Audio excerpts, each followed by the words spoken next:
Hi guys. I was tagged by New Nisi to do a post-op to pre-op video. So I will just dive right in. First, I want to put a little disclaimer out there. These are just my opinions, my experiences. So yours will be different. If I say anything that disagrees with your doctor, follow your doctor, of course. But, okay, now I'll just jump in. So I had surgery July 6th, 2016. So I am actually almost 7 months post-op. Sorry if I have to look at my notes. The first thing that I want to let you guys know, do not compare your weight loss journey to anyone else. I'm a part of 2 different weight loss surgery Facebook pages, and you know, while sometimes it's very, very nice and supportive, sometimes I will see something on there and somebody who started off at a similar weight at about the same time and they lost way faster, and then I'll think to myself, what am I doing wrong? Like, why is my body not responding like that? But everybody is different. Maybe my body is not responding as fast because I lost 50 pounds before surgery in the, 5 months or so before surgery. And so maybe my weight loss has been slower because of that, or because I have lots of back problems and I've had knee problems and I haven't been able to work out as hard. You just never know. Everybody's body responds different to the surgery, to food, to calories, to, everybody's body makeup is different, and, we just deal with things a little bit different. So don't compare yourself. This is your journey and your journey alone. The second thing I wanted to say, so eventually, maybe you'll be on your period, maybe you'll have a horrible day at work, your children are driving you crazy, and you are gonna want some chocolate, something sweet, something delicious. My advice to you is find a few sugar-free treats. There's sugar-free chocolate-covered nuts, there's sugar-free where there's chewy caramels, there's plenty of options, and I just keep them in the house. That way, if I have one of those days that I really want to go grab a peanut butter cup, there are sugar-free peanut butter cups, and I can just take one of those, and it is not the guilt, it's not going to make me feel sick, it's just for those emergency situations. I'm not saying eat them every day, that's probably not good for you, but occasionally you will need a treat. Like on Halloween, we took my daughter trick-or-treating. She comes home with a giant basket full of chocolates and goodies, whatever. She's giving some to my boyfriend, she's trying to give some to me, and I was like, no. But seeing everybody in the house eating chocolates, I was like, I just want something. So I had like a sugar-free peanut butter cup, and then I was good. I was like, oh, I got my little treat. I don't feel left out. So that brings me to another thing. If you're an emotional eater before, it doesn't just go away. I have had some pretty crappy days, get bad news from the doctor, you've had a horrible day at work, your child is being horrible when you pick them up from daycare. It's just a day from hell. And you are like, oh no, I just want to eat everything in the house. I'm going to just...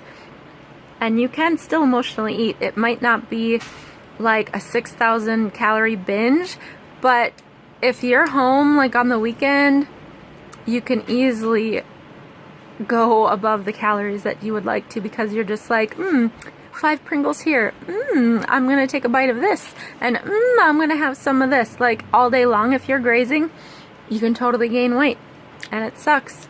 But being an emotional eater, it doesn't just go away because you had the surgery. So you're gonna have to find a way to deal with it.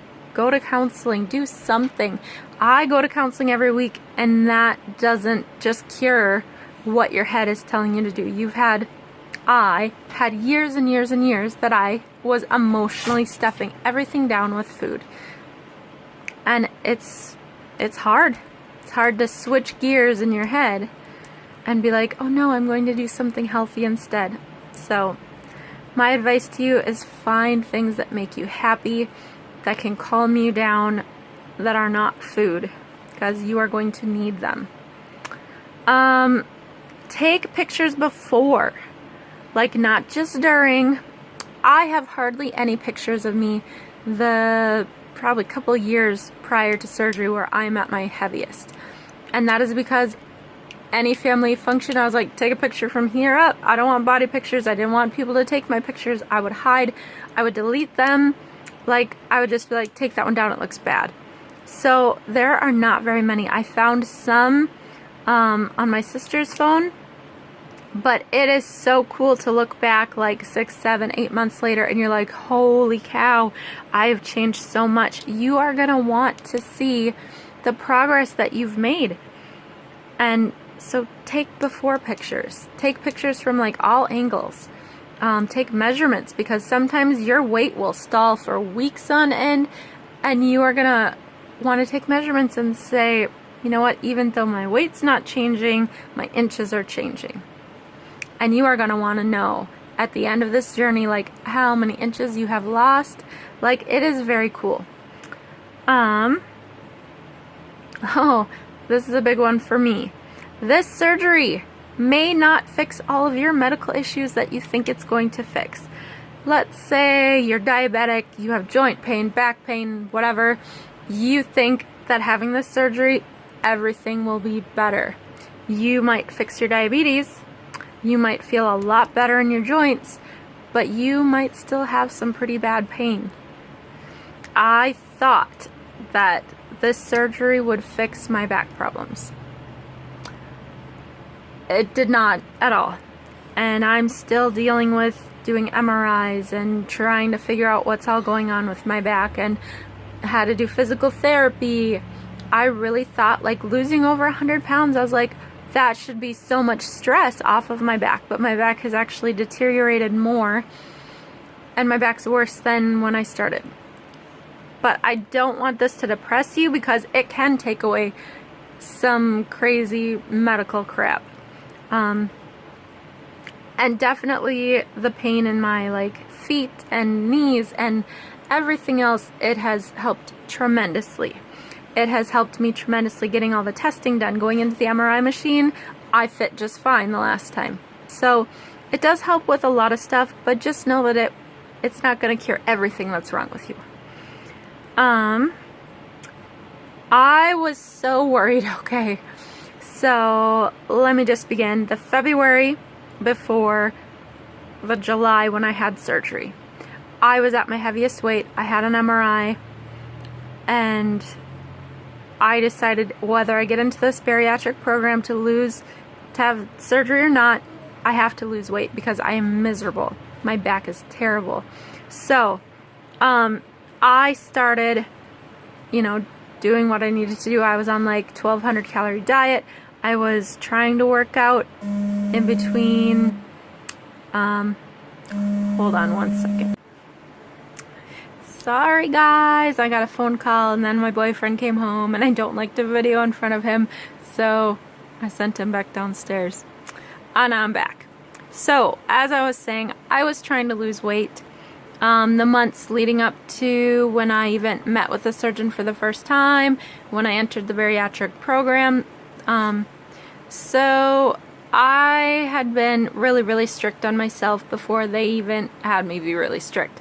So when I got to like the month before, and I had seen on YouTube videos like people were having food funerals, and I was like, oh, I can't do that now. If I gain anything from now till surgery, I can't have surgery.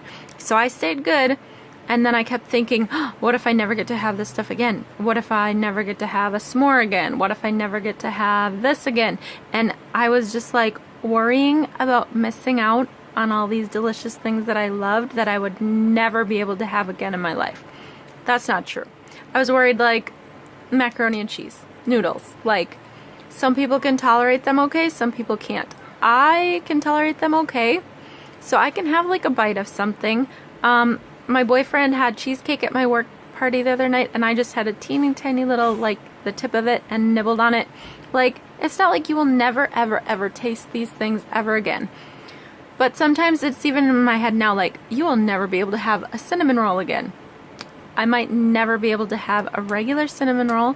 but I love cooking and baking, and I bet you I could find a way to create a cinnamon roll that had like sugar substitute or something if I really wanted it, if I was really craving it. It's not like you'll never again taste the delicious food. I mean, we have food issues. We are food addicts. We think these things. Don't worry about it. The benefits is so much outweigh something like, oh, I can't eat a whole pizza anymore. Oh darn. I'm 132 pounds down from my highest weight, so I don't care that I can't eat a whole pizza. I can still eat maybe a slice or rebuff all the delicious toppings. So don't worry about that stuff. It will all be okay. Something super important in my life has been MyFitnessPal. You know, your surgeon will recommend like get 60 grams of protein a day, this much of water, keep track of every little morsel that you put in your mouth. At the very beginning, you will not be able to meet the standards that they have for you. I could not get 60 grams of protein in for like over a month. It's just, when you can get to that amount, you are going to want to know like where you're at during the day. I always check and I'm like, okay, how many more grams of protein do I need to get today? And then I'll plan the rest of my food for that day accordingly. Or, how many calories have I eaten? Am I allowed to have an extra little snack? Am I allowed to try like Halo Top ice cream, which I actually just tried for the first time this week, but that is another story. It just really helps you stay on track. Keeps you accountable. Write down everything you put in your mouth. Even if you are having a bad cheat day, write it down. The next thing that has helped me so much. I got into watching YouTube videos. I started watching, Melly May. I started watching, what is her name? Kristen something. There's a ton of people that I started watching at the beginning that like I would just binge watch from their very beginning and see the crazy transformation, and like it was incredible. Like I would see their ups and their downs, and in the long run I could see like how life-changing the surgery was for them, and that is what got me through everything. I was like, it will be okay. It will be okay. This person did it, and it's not easy, but they did it, and it's amazing, and their life is so much better. And then as I got closer and closer, I wanted to find people that I was like right in the same, like if they were right before surgery and their pre-op liquid diet, I wanted to watch at the same time that I was dealing with it. And then when I was 1 week post-op and 2 week post-op, like then I found a ton more people to follow as time has gone by. But I have immersed myself into this community, and it is amazing the friendships that you will get out of this. Like these people are going through the same stuff as you, and even if your family can't understand and your friends can't understand, these people know what it's like. These are the people that you should be asking questions. Comment on their videos. Eventually they will start commenting back, hopefully. It's a really good community to get into. But not everyone in your life is going to want to hear about your successes week after week after week after week.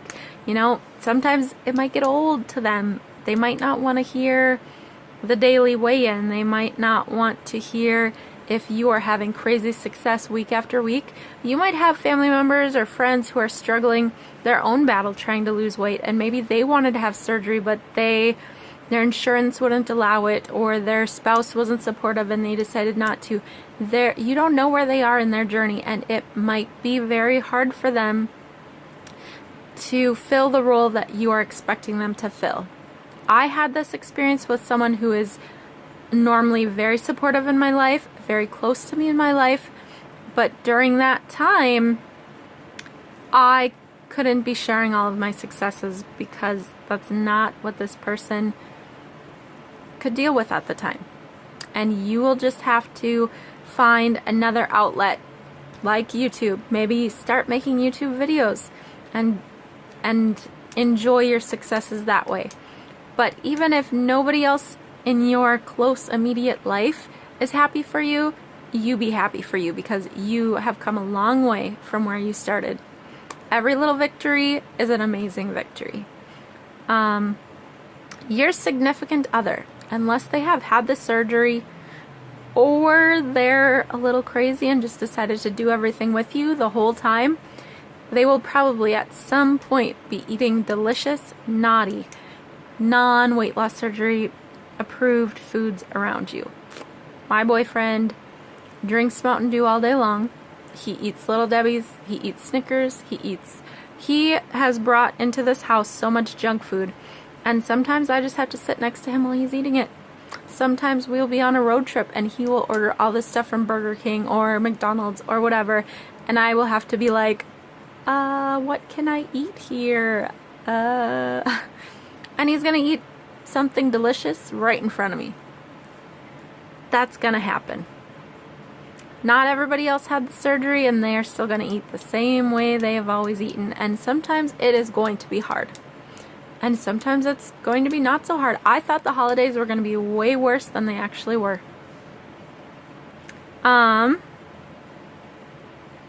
Here's one that I've learned, that I'm still learning. I had problems last night. Okay, if you think at this point in your journey you can eat half a cup of food, and you're eating your measured out, portioned out stuff, and all of a sudden you're like, oh, I'm getting full. Like, I should just stop. And you're like, have like 2 more bites in there, just eat it. In the past, I would have eaten everything on my plate, gone back for more. It's still in your head, like, eat what's on your plate. You do not have to eat the last 1 bite, the last 2 bites, whatever it is, because sometimes if you eat that one little bite that's too much, you'll be full up to here, and then all of a sudden you're gonna throw up. I've had that happen. The first time I had spaghetti squash, it was so good and so yummy, and I had 1 bite more than my pouch wanted, and I threw up. Last night I made a beef roast, and I put in potatoes and carrots and onions and delicious stuff in there, so it all was so good. And I measured out the meat, but while I was dishing up, I also snuck like a few pieces of like potato and carrot and whatever. So when I sat down to eat, I was like eating and eating and eating, and it was so good, and I didn't want to stop, and I was like, I just have a little bit left, and all of a sudden I was like, uh-oh, I've gone too far. I've gone too far. And I had to lay there on the couch with my head in the pillow for like 20 minutes, and I had to run to the kitchen, and I started like spitting, and I thought I was gonna throw up. It was bad, and I'm like almost 7 months out. You would think that I would learn my lesson the first time. Occasionally, it's just that 1 bite too much, so pay attention to your body. You do not have to finish everything on your plate in your portion that you think that you can eat.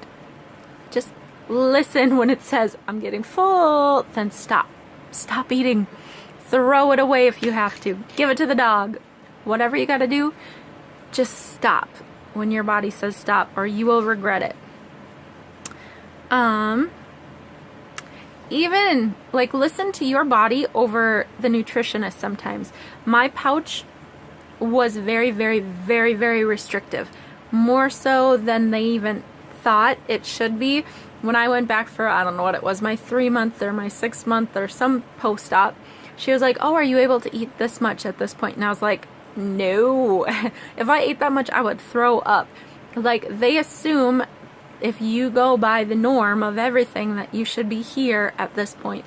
If your body says, no, you're not there yet, listen to your body.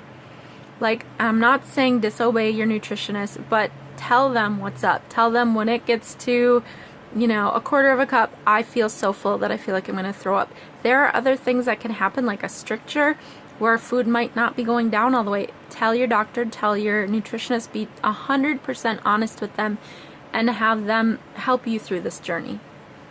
Even pre-op, when she had given me my calories that I'm supposed to eat to lose weight, I told her, I was like, if I eat that many calories, I will gain weight.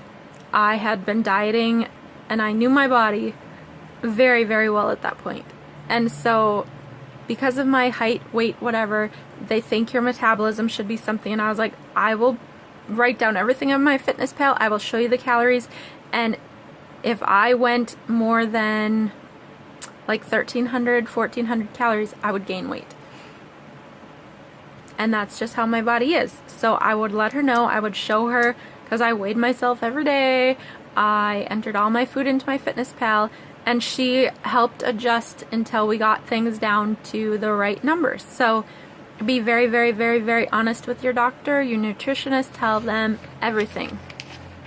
Sorry, this video's getting a little long. I get a little rambly, I guess. Your weight will fluctuate. It is not a straight downfall.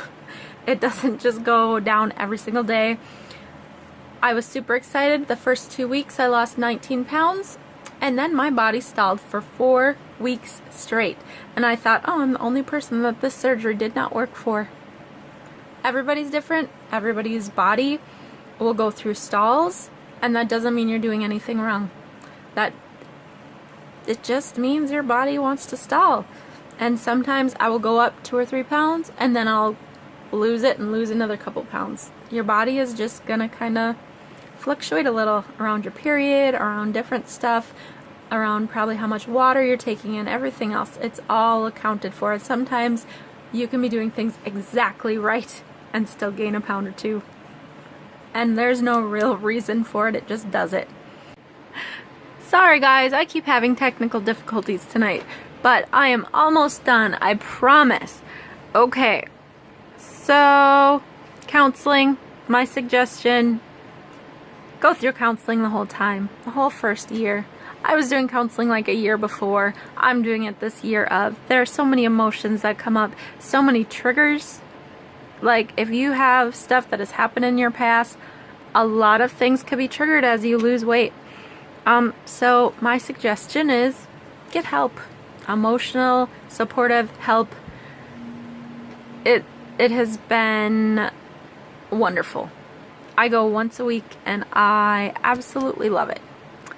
The next one should be a given, but it is not. I have struggled with this for a long, long time. But love yourself. Be proud of your progress every step of the way. If you have lost 2 pounds, don't get down on yourself that it was just 2 pounds, because every 2 pounds adds up. It's better than you were last week. It's better than you were last month. And when it all adds up in a year or so, in 6 months, 7 months, like it turns out to be big progress.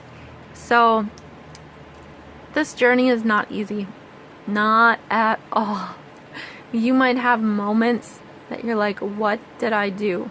But in the long run, I absolutely do not regret anything in this journey. Nothing.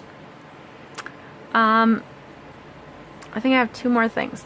Vitamins are very, very, very, very important. Even if you feel fine, you don't want to feel fine for a year or 2 and then all of a sudden your body just crashes, or you cause permanent damage, or we are women, we need the calcium, we do not want to have osteoporosis. Follow that. I was not always good at that. I did great pre-op with all my vitamins, and then I got lazy, and I always would take my multivitamins, but all that other crap, I had a hard time until I actually started filling up all of my 3 times a day I take pills, and I have lots of different pill holders. Once I started filling them up every weekend, I've been doing so much better. So take those vitamins. The last one is an important one.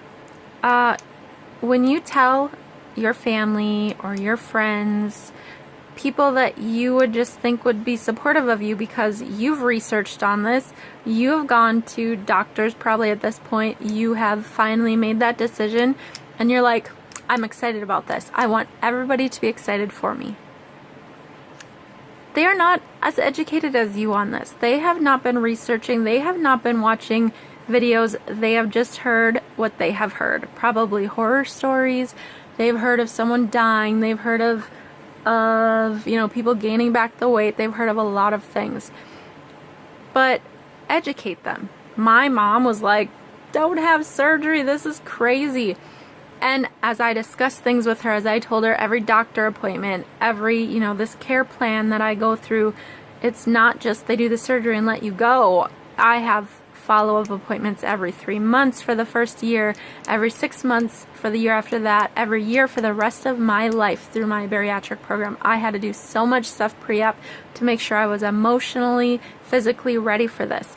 Like, after going and talking to Mom about all of this stuff, she eventually, you know, she's so happy that I've had the surgery now. I remember telling one of my best friends, and I thought she would be excited because she struggled with weight. I've struggled with weight. She has seen this. And she was like, really? You know, isn't there any other way? If there was another way, I would have done it. And I was like, you know, I stuck by my guns. And I'm very, very glad I did. Don't let anybody else's opinion of this surgery affect yours. You do the research, you figure out what's best for you, and go ahead and do it, and prove them wrong. Educate them. Have them watch the videos with you. Have them talk to your surgeon. If it's your significant other and they're not being supportive, catch them up to speed. Tell them this is something that I'm doing for me, and hopefully they will get on board. Do what is best for you. I wish you guys all the best luck in the world. I hope that you have the surgery that is right for you and your body. I hope that you pick a great surgeon, and I hope the experience is positive for you. But good luck, everybody. Post-op to pre-op tag video. See you guys later.